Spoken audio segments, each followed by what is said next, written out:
తెలంగాణ రాష్ట్ర ముఖ్యమంత్రి రేవంత్ రెడ్డి మరో 2 రోజులు మహబూబ్ నగర్ జిల్లాలో పర్యటించున్నారు. ఇటీవల కాలంలో పాలమూరు రంగారెడ్డి ప్రాజెక్టు పైన రాజకీయ వర్గాల్లో చర్చ కొనసాగుతుంది. మనతో మాట్లాడడానికి మాజీ మంత్రి శ్రీనివాస్ గౌడ్ గారు ఉన్నారు, వారితో మాట్లాడదాం. సార్, ఎట్లా చూస్తారు? ముఖ్యమంత్రి రేపు రాబోతున్నారు, 2 రోజుల పర్యటన, అది పాలమూరు ప్రాజెక్టు పైన, ఎట్లా చూస్తారు? ఇగో మాకైతే ఇది ఉట్టి వచ్చిపోతారు అంతే. మీ పాదయాత్ర అన్నాం కనుక ఉట్టి వచ్చిపోతారు అట్లా అనిపిస్తుంది నాకు ఇది. ఎందుకంటే 2.5 ఏళ్ల క్రితం క్యాబినెట్లో అందరినీ రిక్వెస్ట్ చేస్తున్నా మాకు 20,000 కోట్ల సంవత్సరానికి మా ఉమ్మడి జిల్లాకు డెవలప్మెంట్కి ఇవ్వాలి అంటే క్యాబినెట్ అందరూ సార్ ముఖ్యమంత్రి అయినాక మాకేం సార్ రాదనుకుంటే కోడ దెబ్బలు తక్కువనా, ఇక మీరే అన్న తర్వాత మాదే ఉంది ఓకే అని అన్నారు. మరి గ్రీన్ ఛానల్ ద్వారా నిధులు ఖర్చు పెడతామన్నారు. ఇప్పటివరకు ఏ ఛానల్ చూడలే. ఇప్పటివరకు కూడా పర్సెంటేజ్ల ఛానల్ తప్ప ఈ పనుల ఛానల్ అయితే మాకు కనిపించాలి. కనుక మరి ఇప్పటివరకు 60,000 కోట్లు రావాలి. ఇప్పటివరకు అయితే ఏం రాలే. ఇక మేము కాలువలు టెండర్లు ఇచ్చినవి క్యాన్సిల్ అయినాయి. ఇమ్మీడియట్గా ఒకవేళ ముఖ్యమంత్రి అనుకుంటే అన్నీ అయిపోతాయి. మరి మేము చేస్తాడే అనుకుంటున్నాం, ఈసారైనా కంప్లీట్ చేస్తాడే అనుకుంటున్నాం. కంప్లీట్ అవుతుందిలే అనుకుంటున్నాం. చేస్తే వాళ్ళకి మంచిది. ఇప్పుడు చేయకపోతే మళ్ళీ అయిపోయాక చేదిగానే రాదు అది. కనుక మాకు కావాలి నీళ్ళు. ఇప్పుడు అధికారులే చెప్తున్నారు 87% కంప్లీట్ అయిన పనులని. రికార్డు చెప్తుంది 33,500 కోట్ల పనులు అయినాయి. 27,500 కోట్లకు డబ్బులు ఇచ్చిండ్రు. 5,000 కోట్ల పనులు పెండింగ్ అంటే అదేది టోకెన్ వచ్చి గవర్నమెంట్లో పైసలు చెల్లించడానికి రెడీ ఉండే. ప్రభుత్వం వచ్చినాక 5,000 కోట్లు చెల్లించిందని. ఇక మిగతా చిన్న పనులు మరి ఏమి స్టార్ట్ అయినాయో వాళ్ళు వివరించాలి. వాళ్ళు వచ్చిన తర్వాత ఏం చేసిండ్రని మేము చెప్తాము.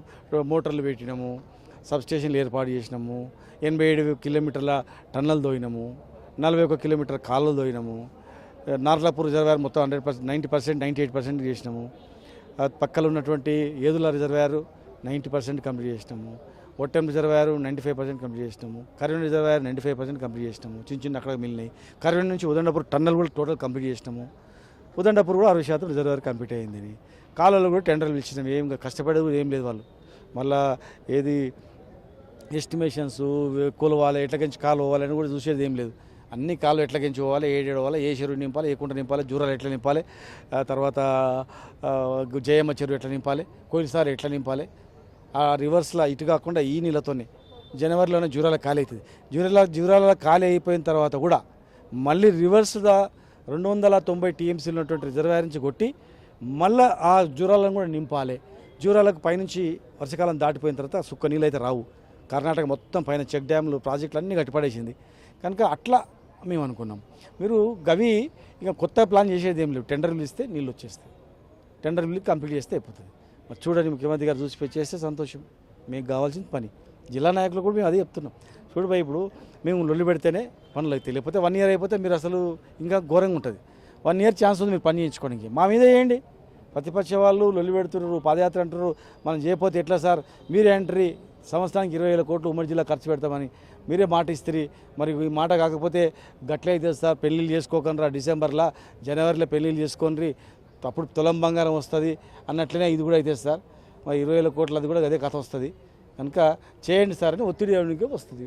ఒత్తిడి చేసి తెస్తే ఎంతనో మిగిలిపోయిన పనులు మీరు ఎంతనైనా అనుకోండి, 10 అనుకోని, 20 అనుకోండి, 60 అనుకోని పోని. అరే మిగతా పని అయితే మేము చేసినామని పేరు అయితే ఉంటుంది కదా. పేరు సంగతి పక్క పెట్టు, రైతులు అయితే బాగుపడతారు కదా, మనమైతే బతుకుతాం కదా. జిల్లాను బతికించుకోవాలా. మనం తెలంగాణ గురించి కొట్లాడి జైళ్ళలోకి పోయింది, ఫైట్ చేసింది, దెబ్బలు తిన్నది మన జిల్లాను బాగు చేసుకోవడానికి, జిల్లాను సస్యశ్యామలం చేసుకోవడానికి, జిల్లా రైతాంగానికి ఇబ్బంది లేకుండా చేసుకోవడానికి. ఇంకా రైతులు ఇచ్చిన హామీలు చాలా ఉన్నాయి. దాని మీద అంశాలు ఓలే. అసలు నీళ్ళు వచ్చినాయి అనుకో, కరెంటు బాధ తప్పుతుంది. ఇప్పుడు కరెంటు వస్తలేదు, కరెంటు 5-6 గంటలే వస్తుంది, ఎప్పుడు అవుతుందో తెలియదు, ఎండిపోతున్నాయి అని చెప్పని కూడా లేదు. ఇంకా ఫ్యూచర్లో మీరు కరెంట్ ఇవ్వకపోయినా కాలువలు వేస్తాయని జరుగుతుంది. రెడీగా ఉంది, రెడీ టు ఈట్ అన్నట్లు ఉందంతా. చేసుకుంటే అయిపోతుంది. మీరు ఇవన్నీ లాజిక్లు ఎందుకు? ఒక్కొక్క లాజిక్ అవసరం లేదు. ఇన్ని వేల కోట్లు కదా బడ్జెట్ మీరు చెప్పారు, మరి గింత ఖర్చు అయింది కదా, మిగతా ఖర్చు ఎట్లా? అట్లా పర్సెంటేజీ మేము అన్న పైసలు లెక్క చేయకండి. ప్రాజెక్టు అంటేనే శ్రీశైలం బ్యాక్ వాటర్ నుంచి నీళ్లు లిఫ్ట్ చేయాలంటే మోటార్లు వచ్చినాయి. లిఫ్ట్ చేసిన నీళ్లు నార్లాపూర్ వరకు కాలువ కంప్లీట్ అయిందా? అయింది. నార్లాపూర్ రిజర్వాయర్ కంప్లీట్ అయిందా? ఓకే అయింది. నార్లాపూర్ నుంచి పక్కన ఏదులకు టన్నల్ అయిందా? అయింది. చెరువు కట్ట మొత్తం కట్ట అయిందా? అయింది. మరి నార్లాపూర్ మన ఏదుల నుంచి ఒట్టెం వరకు కాలువ టన్నల్ అయిందా? టన్నల్ కంప్లీట్ అయింది, కాలువలు కంప్లీట్ అయినాయి. ఒట్టెం రిజర్వాయర్ కంప్లీట్ అయిందా? 95% కంప్లీట్ అయింది. మరి ఒట్టెం నుంచి కర్వేల వరకు రిజర్వాయర్ కంప్లీట్ అయిందా? కాలువ 100% కంప్లీట్ అయింది. ఒక చిన్నగా ఒక 1000 మీటర్లు తప్ప. మరి కర్వేల రిజర్వాయర్ కంప్లీట్ అయిందా? చూడు, 95% అయింది. కర్వేల నుంచి ఉదండపూర్కు టన్నల్ భూముల ద్వారానే టన్నల్ పోవాలి. టన్నల్ కంప్లీట్ అయిందా? చూడండి, టన్నల్ కంప్లీట్ అయింది. మరి ఉదండపూర్ కంప్లీట్ అయిందా? చూడండి, 60% కంప్లీట్ అయింది. ఇది కదా ప్రాజెక్టు. పైసల గురించి పక్క పెట్టండి. నీళ్లు ఎట్లకించి వస్తే ఇటు వరకు అవుతుంది. తర్వాత అన్ని రిజర్వాయర్ల నుంచి చేన్లకు పోవడానికి కాలువలు టెండర్ పిలిచిండ్రా? చూడండి, టెండర్ ఇవ్వాలంటే మొత్తం సర్వే చేయాలి, ఎక్కడి నుంచి కాలువ పోతుంది అన్ని డిజైన్ చేసిండ్రు. పిలిచిన టెండర్లు క్యాన్సిల్ చేసిండ్రు. రీకాల్ చేయండి, నీళ్ళు ఇవ్వండి. ఇంకా ఏ పర్సెంటేజ్ల గురించి, మీ పర్సెంటేజ్ల గురించి మాకెందుకు భయ్? ఇంత పర్సెంటేజ్ అంత పర్సెంటేజ్, మేము అంత పర్సెంటేజ్ చూడలే. మీరు అంత పర్సెంటేజ్ చూస్తారు కనుక మరి ఇంత పర్సెంటేజ్ మీ పని లెక్క పెట్టుకోవాలి. మేమైతే మీ పర్సెంటేజ్ మాకు తెలియదు. మీరు ఏ పర్సెంటేజ్ అని అనుకోండి, మీరు 12% అని అనుకోండి, లేకపోతే 18% అనుకోండి, లేకపోతే 20% అని అనుకోండి, లేదు ఎంతనే అనుకోండి. మాకు కావాలి, పనులు కావాలి. మమ్మల్ని చూపించి మీరు ఒత్తిడి తెచ్చి మీరు కూడా చేస్తే మనం ఉమ్మడిగా కలిసి ప్రాజెక్ట్ కంప్లీట్ చేసుకునే వల్ల అవుతాం. మేము ఉన్నప్పుడు మేము చేసినాం, అలా మీరు మిగిలిపోయింది మీరు కూడా లాజిక్ చేసినట్లు వస్తుంది అంతే. కానీ క్వాలిటీ వద్దు. ఇది సాగునీటి ప్రాజెక్ట్ అని చెప్పి ముందు అన్నారు కదా అంటే, మరి అట్లా అన్నందుకే ఇలాంటి వరకు పనులు అయినాయి. ఆ లాజిక్ చెప్పినందుకే, లేకపోతే ఎస్టిమేషన్ కాస్ట్ పెరిగిపోతుంది.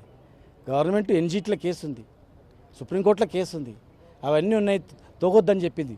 ఇరిగేషన్ కాలువలు ఇరిగేషన్ ప్రాజెక్ట్ చేయొద్దన్నది. అదే ఇరిగేషన్ ప్రాజెక్ట్ కాదువా తానికి అని చెప్పి రైతుల మీద దృష్టి పెట్టుకొని ఏదో వంక చెప్పి ఇవన్నీ కంప్లీట్ చేసినాం. ఇవన్నీ రిజర్వాయర్ కంప్లీట్ అయిన వెంటనే ఎన్జీటీ కేసుని క్లోజ్ చేసుకున్నాం, పబ్లిక్ హియరింగ్ పెట్టుకున్నాం, లీగల్గా రైట్ సాధించుకున్నాం, టెండర్ కాల్ఫర్ చేసుకున్నాం. అప్పటికి ఈ రిజర్వాయర్లు అయిపోయినాయి. ఇప్పుడు ఇమ్మీడియట్గా 1 ఇయర్లో నీళ్ళు ఇవ్వగలుగుతున్నాం. మీ అన్న ప్రకారం మేము పోతే ఇప్పుడు మీరు స్టార్ట్ చేస్తుంటే మళ్ళీ ఎప్పుడో పుణ్యకాలం దాటిపోతుంది. కనుక మన రైతులను దృష్టిలో పెట్టుకొని ఎట్లా లాజిక్గా టెక్నికల్గా చూడకుండా రైతులకు నీళ్ళు ఎట్లా ఇవ్వాలా అని చెప్పి తల్లి ఏం చేస్తుంది, ఇట్లా ముద్ద దీన్ని దాచిపెట్టుకొని వస్తుంది. కొంగుసాటిన దాటుకుని పిల్లలకి పెడుతుంది. దొంగతనం చేసినావు అంట కదా, ఎట్లా చేసినావు అంటే కాదు, అది ఏదో లాజిక్గా రైతులకు నీళ్ళు ఇవ్వాలనేటువంటి దాంతో ఏదో లాజిక్గా దాన్ని చేసుకొని చేయడం జరిగింది. కనుక మీరు ప్రాజెక్ట్ కాస్టో లేకపోతే ప్రాజెక్ట్ ఎందుకు చూడదండి. పనులు ఏమేమి ఉన్నాయి, మిగిలిపోయిన పనులు ఏమున్నాయి, మిగిలిపోయిన పనులకు డబ్బులు ఎన్ని. మనం సంవత్సరానికి 20,000 కోట్లు గ్రీన్ ఛానల్ ద్వారా ఉమ్మడి జిల్లాకు పెడతామన్నారు. 20,000 కోట్లల్లో ఎన్ని కోట్లు వచ్చినాయి చూసుకోండి. ఒకవేళ ఏది రాలేదనుకో, ఇప్పుడు ఒత్తిడి తెచ్చి పని చేయించండి తొందరగా.